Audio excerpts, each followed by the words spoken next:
Hello everyone, very very welcome to IFS. आज के session में आप सभी लोगों का बहुत बहुत स्वागत है। देखिए, आज हम क्या देखने वाले हैं। सभी स्टूडेंट जो कि अपना बैचलर्स में हैं, ठीक है, ध्यान दें। आज हम बात करने वाले हैं आपके MSc programme at ICT Mumbai. ICT Mumbai हमारा जो कॉलेज है, ठीक है, यहाँ पे किस तरीके से आपका हम बोलेंगे या फिर क्या प्रोसीजर है, सिलेक्शन कैसे होगा, एडमिशन आपका कैसे होगा, वहाँ के कोर्सेज क्या होते हैं, ठीक है, ये सारी चीज़ें हम आज के लेक्चर में देखने वाले हैं। एमएससी प्रोग्राम जो केमिस्ट्री के लिए होता है वहाँ पे, ठीक है, उसके बारे में आज हम सारी इन्फॉर्मेशन यहाँ पे लेके आए हैं। ठीक है, चलिए तो स्टार्ट करते हैं हम यहाँ से। देखें, सबसे पहले तो ये अपना मास्टर्स के लिए प्रोग्राम में ध्यान रखेंगे, मास्टर्स के लिए प्रोग्राम है। तो अगर आप अपने सेकेंड ईयर थर्ड ईयर में हैं तो एक बार देखें ध्यान से इस वीडियो को कि आपके पास एक और ऑप्शन है एमएससी इन केमिस्ट्री के लिए, ठीक है, and it is a well known institute. चलिए स्टार्ट करते हैं। सबसे पहले देखिए, सबसे पहला है आपका regulations relating the degree of masters of chemistry. ये आपकी वहाँ पे एमएससी केमिस्ट्री के क्या क्या रेगुलेशंस हैं, ठीक है। इसके लिए सबसे पहला हमारा क्या होगा, वहाँ पे इनटेक कितना है, मतलब कितने स्टूडेंट्स वहाँ पे जो हैं वो सेलेक्ट करते हैं उस प्रोग्राम के लिए, कितने स्टूडेंट आपके लिए जाते हैं। देखो यहाँ पे, देखो इनटेक जो है 20 candidate shall be admitted every year. तो यहाँ पे केवल 20 स्टूडेंट्स जो हैं उनका सिलेक्शन होगा। हर साल 20 कैंडिडेट्स आपके इस प्रोग्राम के लिए क्या होते हैं, क्वालिफाई होते हैं, ठीक है। द डिस्ट्रीब्यूशन ऑफ सीट्स किसके बेसिस पे होता है, as be per the institute norms and as per the requirement of the programme. तो ये जो आपका जो भी प्रोग्राम यहाँ पे है एमएससी केमिस्ट्री का, उसके लिए जो आपकी सीट्स अवेलेबल हैं, तो जो सीट्स की डिस्ट्रीब्यूशन है वो इन्हीं के नॉर्म्स के अकॉर्डिंग वहाँ पे होता है। टोटल 20 सीट्स होती है। हमें ध्यान क्या देना है, 20 कैंडिडेट्स हर साल इस प्रोग्राम में एनरोल करते हैं, ठीक है। चलिए अगली चीज़ देखते हैं, ये हुई इनटेक की बात। नेक्स्ट चीज़ देखेंगे हम कि एडमिशन का प्रोसीजर क्या है, ठीक है, कि एडमिशन के लिए एलिजिबिलिटी क्या होगी वहाँ पे। तो देखो एडमिशन की एलिजिबिलिटी क्या है कि आपको the candidate must have passed post HSC 3 year degree. Post HSC मतलब हायर सेकेंडरी, आपका जो प्रोग्राम होता है मतलब 12th के बाद आपका 3 year degree course of bachelor of science, ठीक है, with in 6 units in chemistry. तो क्या बोला उसने कि आपके पास में बीएससी केमिस्ट्री जो है वो होना चाहिए, बीएससी केमिस्ट्री हम क्वालिफाई हम होने चाहिए। नेक्स्ट आपका क्या है, at the third year of the course and physics as a supporting subject. तो जब हम बीएससी कर रहे हैं तो वहाँ पे हमारे पास में बहुत सारे सब्जेक्ट्स एडिशनल या बोले ऑप्शनल सब्जेक्ट्स हमें लेने होते हैं। तो फिजिक्स आपके एक सब्जेक्ट का, उस सब्जेक्ट का फिजिक्स पार्ट होना चाहिए, ठीक है, physics as a supporting subject. अगला क्या है, mathematics as the HSC level. तो मैथ्स और फिजिक्स आपके पास में प्रेजेंट होने चाहिए, ठीक है। मतलब हायर सेकेंडरी आपका जो हम बोले 12th जो है उसमें आपका कौन से कोर्स होने चाहिए, आपकी फिजिक्स होने चाहिए बीएससी के कोर्स में, और आपकी 12th में जो है आपका मैथमेटिक्स होना चाहिए, ठीक है। Mathematics is not taken at the HSC level. ये भी दिया है कि अगर मैथमेटिक्स नहीं लिया गया है, देखो यहाँ पे ध्यान से, कि mathematics is not taken as the subject HSC level पे, it must be one of the subject taken at the BSc level. तो वो क्या बोल रहा है कि या तो 12th में आपकी मैथ होनी चाहिए, ठीक है, या फिर बीएससी में math as well as physics आपके पास में होना चाहिए। ये इसकी एलिजिबिलिटी के क्राइटेरिया हैं, ठीक है, फर्स्ट पॉइंट। सेकंड पॉइंट हमारा क्या है, BSc degree shall be of any recognise university. BSc की डिग्री हमारी किसी भी रिकॉग्नाइज यूनिवर्सिटी की डिग्री होनी चाहिए, ठीक है। नेक्स्ट हम देखेंगे कैंडिडेट, सी पॉइंट क्या है, candidate must have pass the BSc degree with at least 60% of marks in aggregate और इक्विवेलेंट ग्रेड एवरेज, ठीक है।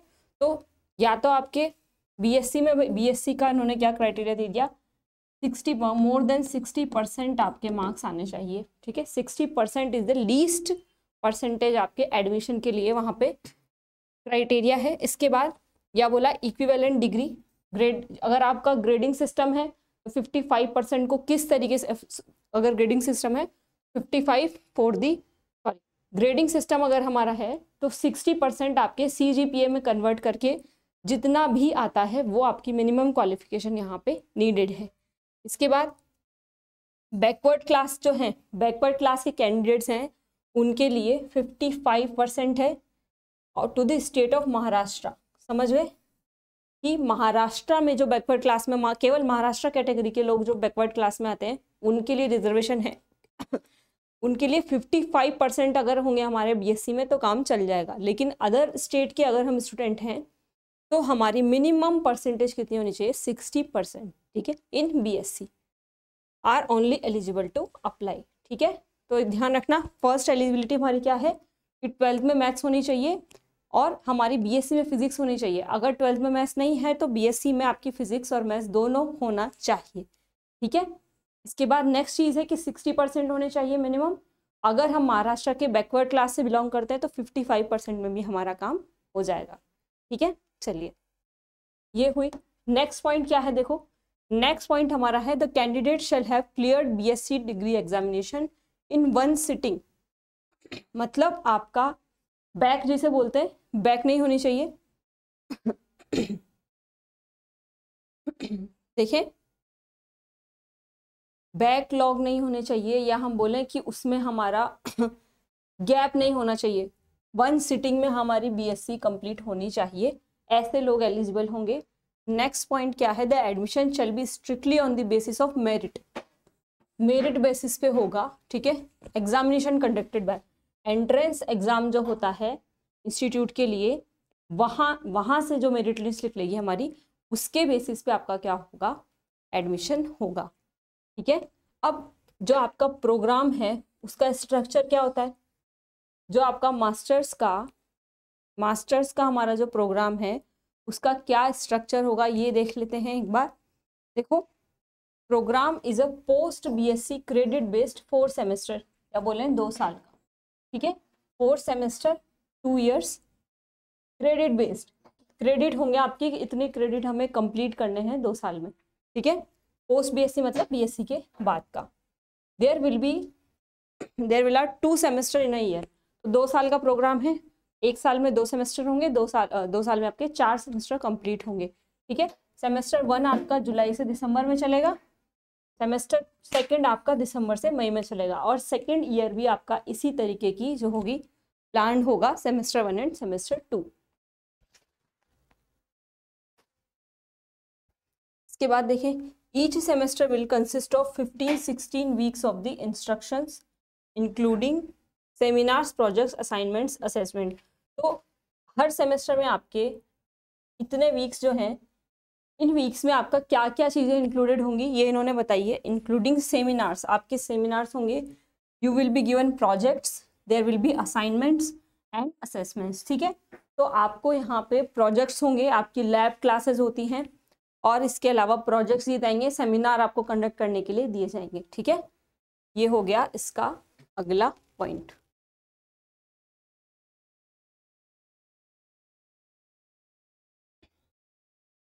नेक्स्ट पॉइंट देखेंगे, assessment of the student shall be as per the norms of the institute. तो institute के according ये assessment होंगे। इसके बाद क्या है, various activities associated with the semester will be carried out as per the academic calendar of the institute. तो various academic ये बोल सकते हैं हम आपकी जो एक्टिविटीज़ हैं, मोस्टली किसकी बात कर रहे हैं यहाँ पे, कि आपके किस टाइप के प्रोजेक्ट्स जो होंगे, आपके सेमिनार्स कब होंगे, एकेडमिक कैलेंडर के अकॉर्डिंग आपके टाइम टू टाइम आपकी लैब क्लासेस होंगी, ये सारी चीज़ें यहाँ पे हैं, ठीक है। The requirement of the attendance of the student shall be as per the norms of the institute.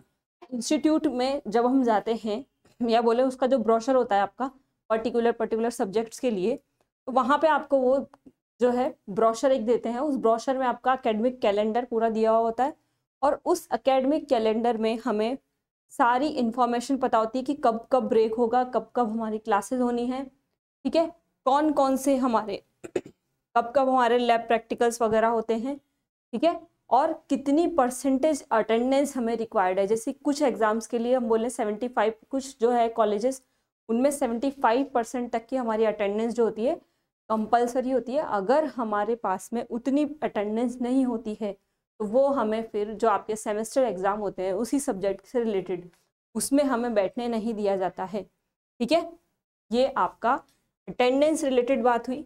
All the relevant, next point आपका क्या है, all the relevant academic rules and regulations of the institute shall be applicable to the programme. ठीक है, जो academic rules ICT Mumbai के हैं वो सभी इस प्रोग्राम के लिए भी एप्लीकेबल होंगे, ये लिखा है।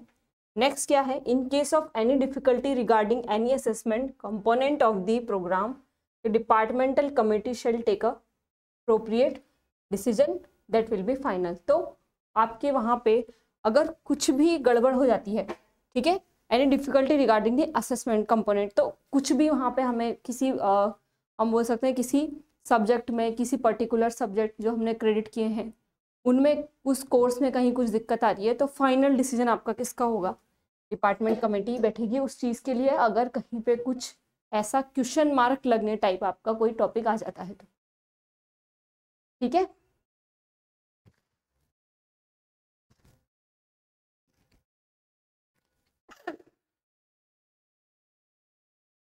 अगला पॉइंट देखेंगे इलेक्टिव्स। इलेक्टिव्स में क्या है देखें एक बार।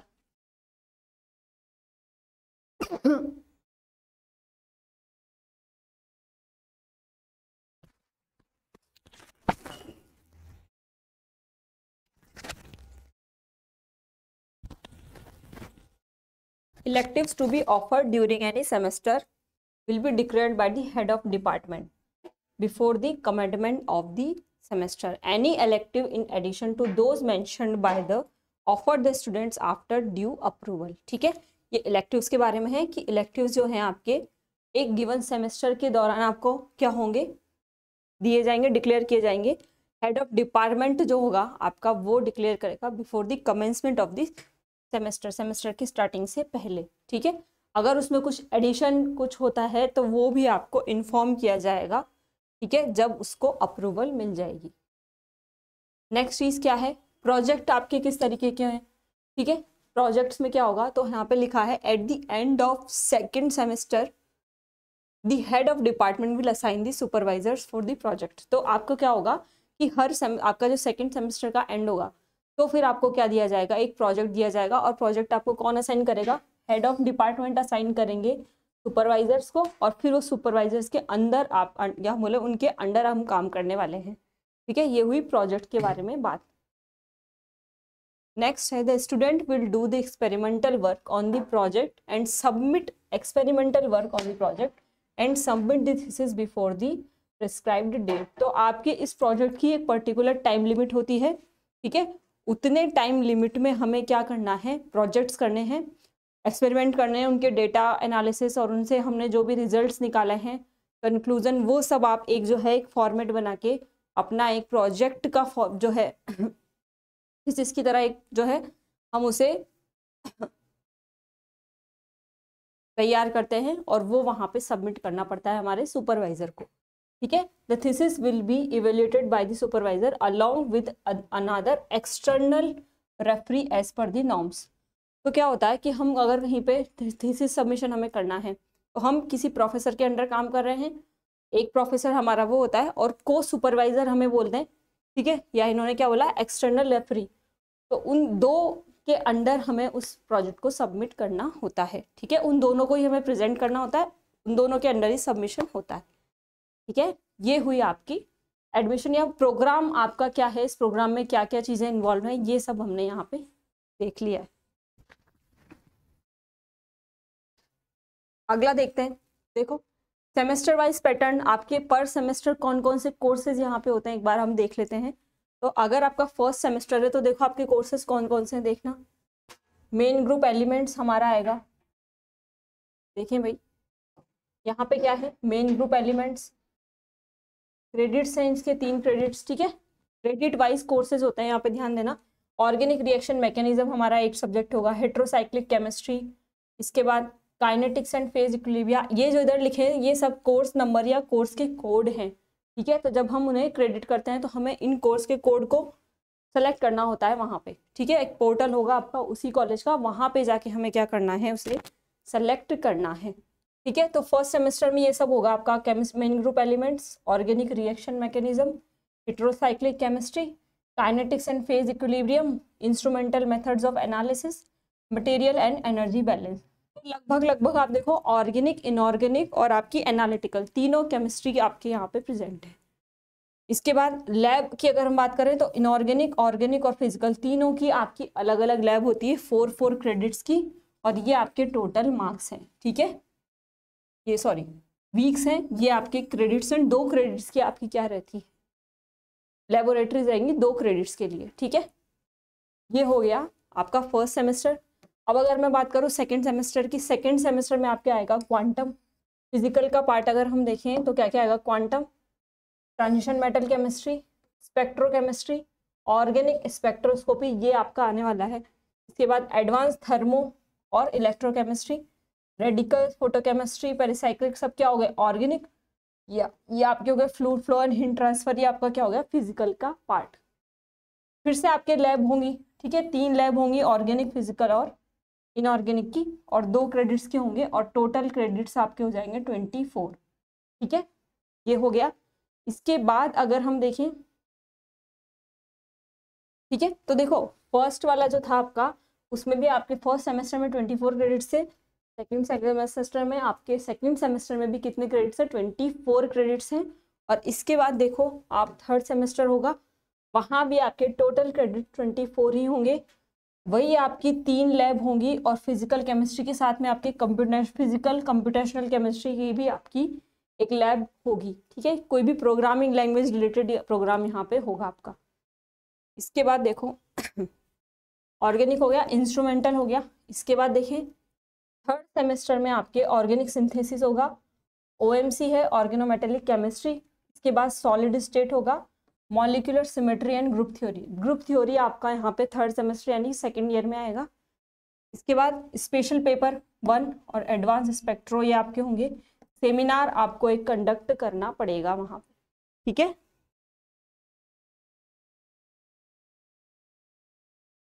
इसके अलावा देखें वही टोटल आपकी जो लैब होंगी वो 2 क्रेडिट की होंगी। थ्योरी कोर्सेज आपके 3 क्रेडिट के यहाँ पे होंगे। पर कोर्स आपका थ्योरी कोर्स 3 क्रेडिट का होगा, और लैब कोर्स हमारे 2 क्रेडिट के होने वाले हैं। अगला देखो, अगला है आपका जो फोर्थ सेमेस्टर होगा उसमें आपकी बायोकेमिस्ट्री आएगी, केमिकल प्रोजेक्ट्स, इकोनॉमिक्स। ठीक है, ये थोड़ा डिफरेंट सब्जेक्ट है। कैटालिसिस आएगा, special paper second, third, fourth. इसकी जानकारी आपको जो एक पूरा ब्रोशर वहाँ पे दिया हुआ है फिफ्थ आपके एमएससी प्रोग्राम का, वहाँ पे अवेलेबल है। ठीक है, वहाँ पे आपको ये सारी जो है इंफॉर्मेशन मिल जाएगी। इसके बाद देखो प्रोजेक्ट होगा आपका लास्ट, हम बोले सेकेंड ईयर के एंड में आपको एक प्रोजेक्ट दिया जाएगा, और वो आपका 8 क्रेडिट का होगा। इस तरीके से आपके टोटल फोर्थ सेमेस्टर में 26 क्रेडिट्स के कोर्स टोटल होंगे। ठीक है, मार्क्स साइड में दिए हुए हैं, और आपके टोटल एमएससी के कोर्स में टोटल 98 क्रेडिट्स हो जाएंगे। ठीक है, तो ये सारी आपकी इंफॉर्मेशन थी किससे रिलेटेड, हमारे एमएससी प्रोग्राम जो कि आपकी आईसीटी मुंबई में होता है, इससे रिलेटेड सारी चीज़ें थी। ठीक है, ठीक है भाई, यहाँ पे चारों सेमेस्टर के बारे में चीज़ें हमने देख ली कि कौन कौन से आपके 4 सेमेस्टर में कौन कौन से कोर्सेज होने वाले हैं। आपके हर सेमेस्टर में लैब कोर्स भी होता है और थ्योरी कोर्स भी होते हैं। लैब कोर्स सारे 2 क्रेडिट के होते हैं, थ्योरी कोर्स आपके 4 क्रेडिट के होते हैं। टोटल 98 क्रेडिट्स हैं। और एडमिशन प्रोसीजर जो हमारा है वो हमने देखा, एडमिशन प्रोसीजर में आपके मिनिमम 60%, समरी में बता रही हूँ, 60% आपके मिनिमम मार्क्स होने चाहिए बीएससी में। फिजिक्स और मैथ्स आपके होने चाहिए, अगर 12th में मैथ्स नहीं है तो बीएससी में मैथ्स होनी चाहिए, और आपकी फिजिक्स बीएससी केमिस्ट्री में होना चाहिए एज अ ऑप्शनल सब्जेक्ट। अगर आप महाराष्ट्र से बिलोंग करते हैं तो यू शुड हैव 55%। वो क्या है, आपको एक रिलैक्सेशन दिया हुआ है। अगर हम महाराष्ट्र के बैकवर्ड क्लास के स्टूडेंट्स जो हैं उनके लिए आपका 55% मिनिमम क्राइटेरिया है यहाँ एडमिशन के लिए। ठीक है, तो ये सारी इन्फॉर्मेशन थी आपकी आईसीटी मुंबई में मास्टर्स इन केमिस्ट्री प्रोग्राम के लिए। ठीक है, चलिए, thank you everyone, thanks for watching, bye bye.